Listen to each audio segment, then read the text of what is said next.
Hi అండి. అందరు బాగున్నారు కదా? ఈరోజు మరొక లంచ్ బాక్స్ రెసిపీ మీకు చూపించబోతున్నాను. అదే పీనట్ రైస్.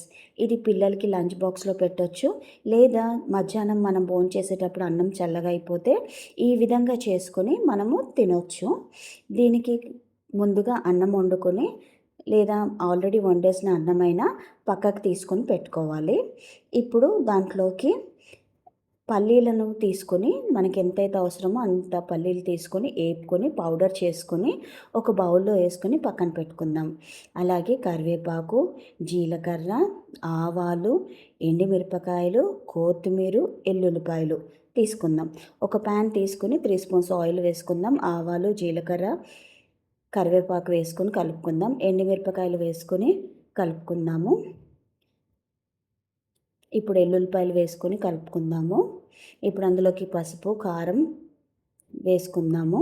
అలాగే ధనియాల పౌడరు, జీలకర్ర పౌడర్ వేసుకొని కలుపుకుందాము.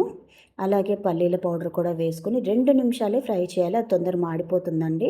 ఇప్పుడు పక్కన పెట్టుకున్న రైస్ అందులో వేసి కొత్తిమీర వేసుకొని ఉప్పు వేసుకొని బాగా కలుపుకుంటే ఎంతో రుచికరమైన పీనట్ రైస్ రెడీ అయిపోయినట్టే. దీని మీద నిమ్మకాయ స్క్వీజ్ చేసుకొని సర్వ్ చేసుకుంటే ఎంతో రుచిగా ఉంటుంది, చాలా త్వరగా కూడా